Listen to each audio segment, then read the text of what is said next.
lanjut. Nah, contoh sepele ya Koko, motongin sayuran Koko, motongin sayuran ya. Iya. Nyonya ngajarin cara motonginnya miring misalnya kayak gitu. Hari ini ya. Terus besok aku waktu sayuran itu aku potong miring-miring, dia masih bilang gini, siapa yang nyuruh kamu motong sayuran kayak gitu? Loh, kemarin kan Nyonya ngajarin aku motongnya seperti ini. Emangnya sayuran kayak gitu cuma bisa dimasak seperti itu? Sayuran kayak gitu kan bisa di model-model masakan macam-macam. Kamu tuh nggak usah sok pinter, katanya gitu. Kamu tuh nggak usah sok pinter. Kamu tuh kalau mau mengerjakan apa-apa itu tanya dulu sama aku, katanya gitu. Oke. Lain waktu Koko, saat mau masak aku tanya, Nyonya, ini sayuran mau dimasak apa? Mau dipotong bagaimana? Jawabannya gimana Koko? Kamu kerja di sini sudah berapa lama? Kamu motongin sayuran kayak gitu nggak bisa. Apa harus tanya aku? Kalau aku nggak ada di sini, terus kamu nggak bisa kerja, kamu nggak makan, katanya gitu. Repot apa Koko? Iya, bahasain.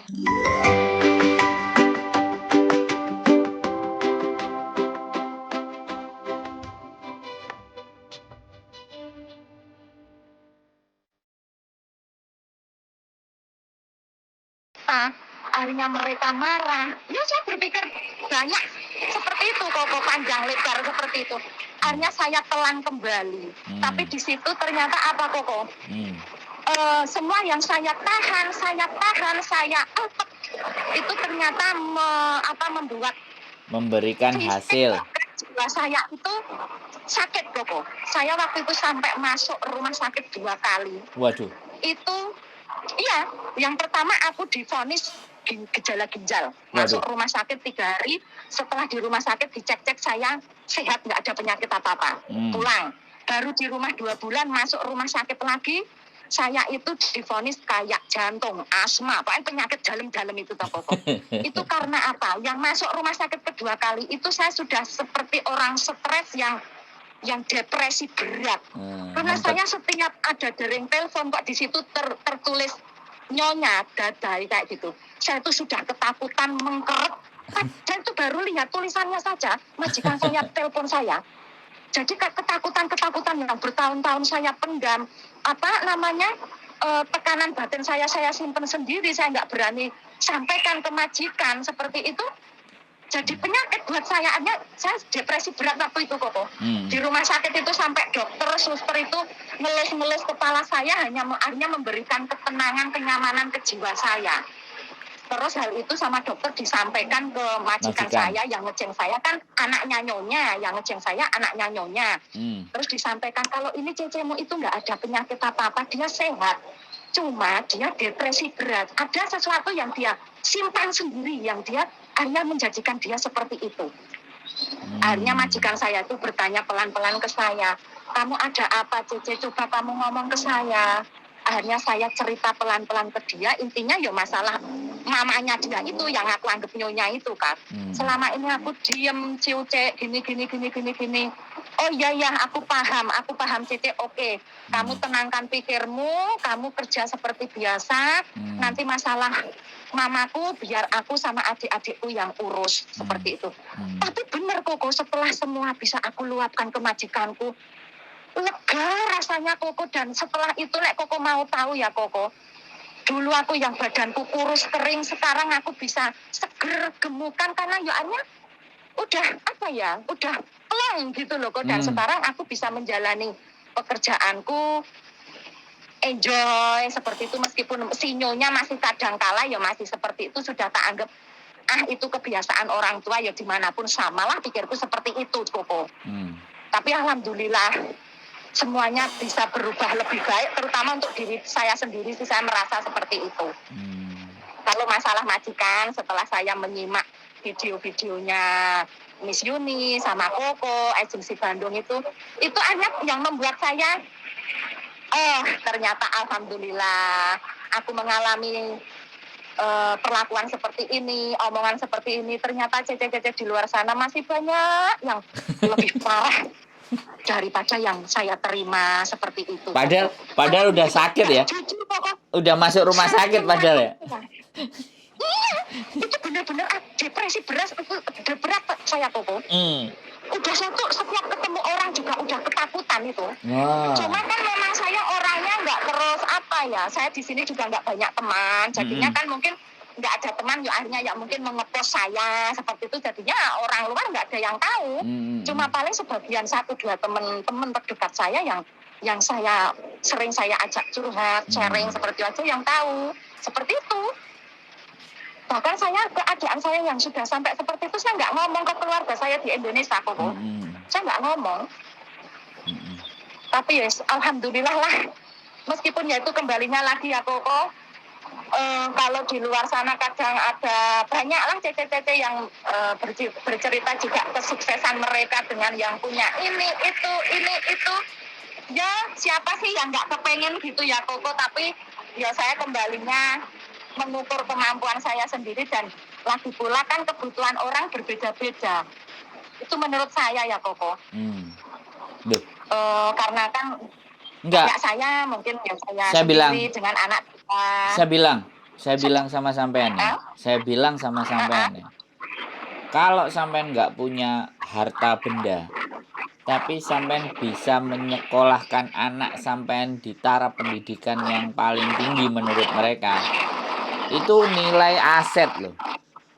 Jadi ibu saya pun sama. Ibu saya memang punya warisan dari mbahnya banyak, tapi dia nggak pernah ribut sama resek.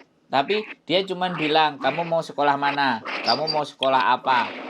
Kamu mau kuliah jurusan apa? Dia cuma tanya, ya sudah. Dia nggak tanya, dia nggak ngomong, aku nggak punya duit, nggak. Dia cuma mau sekolah mana, ya udah kejar. Sampai di jalan ini. Jadi ibaratnya sekarang adik saya sudah sampai S3 di Jepang. Ibuku minta apa aja, mau rumahnya dibangun semuanya, transferan itu ngalir, nggak pakai banyak, nggak pakai lama, nggak pakai panjang. Bayangkan. Jadi sekali lagi saya bilang sama sampean, investasi yang tidak pernah akan ada ruginya adalah investasi pendidikan. Makanya bener. Saya ngomong. Jadi sampean jangan merasa kok orang-orang sukses. Jangan. Lah sekarang ibu saya loh mau berangkat ke Jepang aja sama adikku, dibeliin tiket eksekutif Japan Airlines.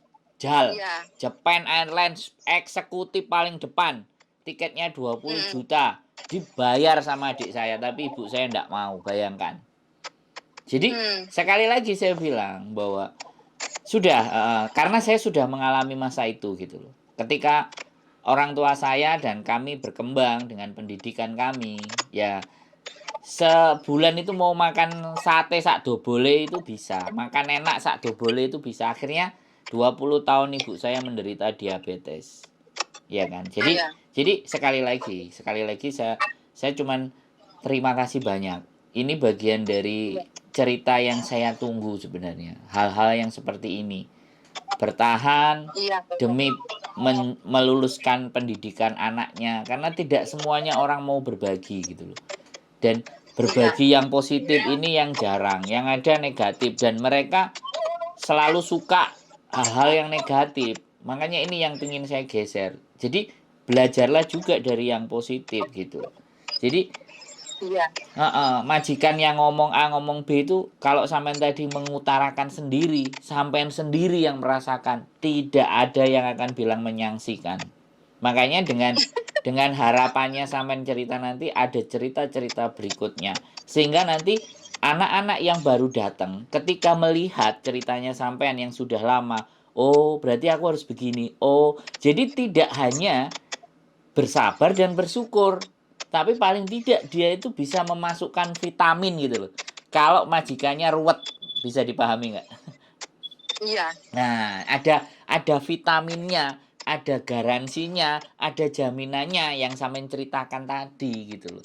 Akhirnya di 4,5 tahun sampean akhirnya sudah bisa karena dia udah kelar, udah selesai. Nah, ada juga yang jaga bobo sampai 16 tahun, bahkan 17 tahun dapat warisan, tapi menaklukkan bubunya itu sampai 3 tahun. Nah, sampean tahu sendiri Iya. kan cerita-cerita teman-teman itu 3 minggu udah cabut, 2 Iya, bulan udah itu kadang saya selesai. gergeten itu loh Koko kalau dengar cerita yang Cece seperti itu. Bener Koko, ya Allah. Ya nggak apa, makanya Kadang makanya kita gini imbangi. Koko, Saya kadang saya suka pengen ikut komen ya. Saya kadang suka pengen ikut komen gitu. Udah jari saya tuh sudah pengen ngetik begini, tapi terus saya tarik lagi. Karena kadang terus saya berpikir gini Koko, pemikiran orang kan berbeda gitu loh. Ya. Kadang yang menurut saya benar, menurut saya salah juga belum tentu benar atau salah menurut mereka gitu loh. Betul. Apalagi kok di dunia maya seperti itu, jujur Koko saya sangat hati-hati banget. Kecuali kalau untuk diri saya sendiri ya, karena saya pun, nah kalau tentang untuk diri saya, kalian suka ya silahkan, kalau nggak suka ya abaikan saja, saya gitu. Tapi kalau untuk ngomentari untuk yang punya orang lain, jujur saya memang sedikit ada rasa takut lah daripada nantinya mungkin jadi masalah, karena kita kan beda kepala, beda sifat, beda watak itu loh Koko, beda pemikiran. Ya iya, kekecewaannya dilampiaskan ke saya aja, diceritakan ke saya kayak gini nih kan sampean cerita. Jadi kita ngobrol. Jadi biar mereka biar saya yang kena, nggak apa-apa. Kita pasang bumper, tenang saja. Jadi sampean cerita yang tadi majikan ngomong kayak gini, itu kan ada yang cerita, kok segalanya serba salah. Kan ada yang ngomong kayak gitu kan. Nah, ketika sampai 10 tahun ngomong yang kayak gitu, jadi mereka akan nyocokin, oh iya ternyata sama. Jadi dan mbaknya yang cerita tadi di kontennya si Sandro Jabrik, dia sampai 10 tahun, saya juga harus bisa lah. Kalau mbaknya itu bisa, saya juga harus bisa, kan gitu loh Bu, ya kan? Iya. Ya ini bener itu loh Koko. Ini ya Koko, saya setiap dulu waktu awal setiap mau finish kontrak itu, saya sudah gini, apalagi kalau ingat kata-kata, sikap nyonya saya yang seperti itu, saya sudah, titenono, finish ini aku pergi, aku gitu ya Koko. Tapi saat menjelang finish, terutama karena kalau tuan sama anak kan anaknya kan ada 4, cewek 3, cowok 1. Itu semua baik sikapnya sama saya Koko. Omongannya juga baik, sopan, nggak pernah pedes, nggak pernah, ya pokoknya baik lah. Yuk terus yang ngejeng aku selalu bilang gini, setiap mau finish nih, tolong kamu tambah lagi ya, gini. Saya tuh mengingat kebaikan mereka akhirnya aku luluh. Dan selain aku luluh dengan kebaikan mereka, saya berpikirnya gini kok, kalau aku cari majikan baru, aku harus adaptasi lagi, penyesuaian dengan majikan yang mungkin, kalau aku dapat lebih baik, kalau malah lebih buruk, seperti itu ya Koko. Terus yang jadi pertimbangan saya lagi, kalau saya juga pindah majikan, karena saya merasa saya punya kekurangan, terutama dari segi bahasa. Kalau majikan saya terus telaten menerima saya dengan harus belajar dulu seperti itu. Kalau enggak, sedangkan majikan saya yang ini kan sudah dengan bahasa saya yang pecokot itu mereka ngerti gitu loh Koko. Tahu. Jadinya di situ banyak pertimbangan yang membuat saya hanya terus bertahan dan bahkan sampai ini besok saya mau renew yang ke-6 Koko di sini. Di majikan saya ini. Padahal setiap mau renew ya itu Koko, saya udah kalau ingat majikan saya seperti itu, majikan di luar sana banyak yang mencari Cece. Aku kadang juga punya pikiran seperti itu Koko. Aku tinggal mau pilih majikan yang seperti apa juga. Aku gitu. Tapi setelah mau tiba waktunya aku pikir lagi, aku bolak-balik olah alih lagi Koko. Untung ruginya. Apalagi kok sampai mungkin nggak tahan sampai nge-break interminute yang apalagi peraturan sekarang ini yang saya dengar seperti itu ya Koko. Harus mau nggak mau harus pulang Indo. Saya berpikir lagi di situ. Loh, kok aku buang-buang waktu. Pulang Indo, proses masih nunggu, nanti masih potongan lagi. Sedangkan kebutuhan saya sudah menunggu gitu loh Koko. Betul. Itu. Betul. Yang akhirnya saya tetap bertahan hanya sudahlah. Ya jujur Koko, memang akhirnya saya yang selalu menilai diri saya sendiri. Saya sudah nggak memikirkan diri saya sendiri. Yang penting niat saya ke sini mau apa untuk anak-anak, bismillah. Dan nanti kalau saya masih diberi kesempatan, umur, dan masih terpakai tenaga saya di sini, ya mungkin baru di situ saya mulai memikirkan diri saya sendiri. Saya gitu. Jujur, apalagi dengan kondisi yang saya dengar Indonesia begini, belum berani saya Koko untuk memutuskan pulang Indo. Oke. Dan lama-lama ya enjoy lah, ya apa ya, apalagi ya semakin kesini kondisi saya di majikan saya, ya saya dibilang wes penak-penak uang saya di sini tuh gitu loh, dibandingkan kalau dengar cerita Cece yang seperti itu gitu loh. Witing tresno jalaran saka kulino. Wah. Kulino ya, alhamdulillah Koko. Kadang gini kok. Ini tuan sama nyonya saya itu kan sudah lama nggak komunikasi Koko. Satu rumah nggak ada komunikasi. Meskipun makan satu meja, ya tuan saya waktunya makan saya panggil, dia duduk makan, selesai dia langsung masuk kamar lagi. Dia itu teman bicaranya cuma saya Koko. Kadang mereka itu dari nyonya, anak-anaknya, kalau ada sesuatu yang pengen disampaikan ke tuan, itu lewat saya. Jadi ngomongnya ke saya, Cece, tolong ngomong sama papa, gini, kayak gitu. Dan tuannya pun juga seperti itu. Kalau misalnya mau menyampaikan apa ya, lewat saya.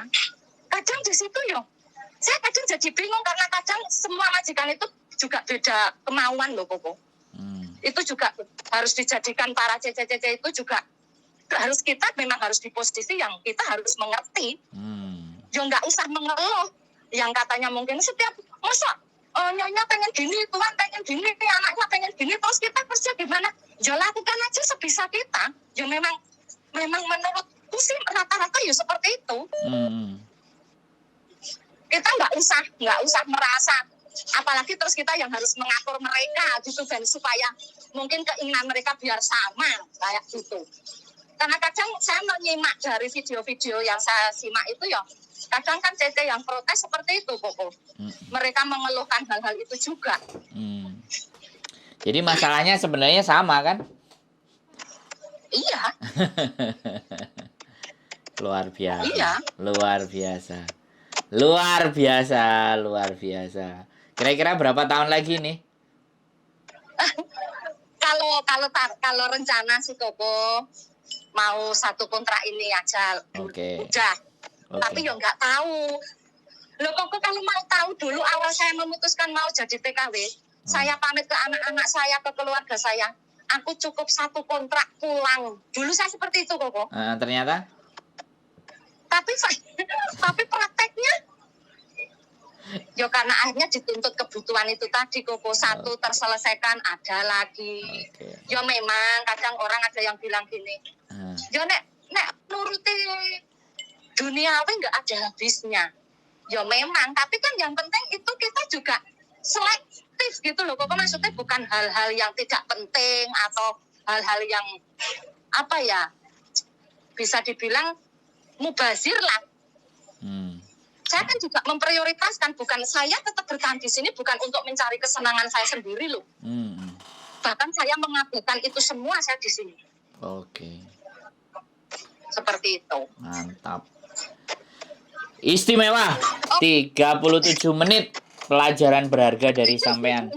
Mudah-mudahan mudah-mudahan bisa diambil pembelajarannya untuk pasti yang mendengar. Pasti. Dan bahkan mungkin apalagi bagi khususnya cece-cece yang baru berkeinginan berangkat ke Hong Kong atau ke luar negeri lah, dimanapun jurusannya. Seperti itu. Siap. Pokoknya jangan melihat saat kita yang di sini healing, selfie seperti itu. Siap. Oke. Seperti itu. Oke lah Koko, terima kasih untuk waktunya ya. Siap. Saya yang terima kasih. Nanti itu saya kasihkan nomor teleponnya Koko, keponakan saya. Kalau bisa bantu, tolong dibantu. Siap. Sampai selesai lah. Oke. Saya titip ponakan saya gitu ya Koko. Mudah-mudahan dia pun juga Ya nanti pelan-pelan juga saya bantu untuk memberi pembelajaran yang paling tidak yang saya alami sendiri gitu loh, Koko. Siap Bu. Oke, dia juga posisi di Jakarta Selatan kok, Koko di Mampang. Oke, siap. Matur, pokoknya matur sembah nuwun. Sehat selalu. Sami-sami Koko, terima kasih juga untuk waktu ini. Mau mendengarkan pasti celotehan saya. Ini pelajaran berharga. Oke, Koko, saya tak lanjut. Ini lagi belanja. Sembah nuwun, sembah nuwun. Bye. Luar biasa ceritanya ya. Yes, curhatan yang kayak ini yang saya tunggu. Keep stay tune, ambil manfaatnya, ambil positif, ambil sisi yang bagusnya. Keep stay tune in my YouTube channel and see you. Bye-bye.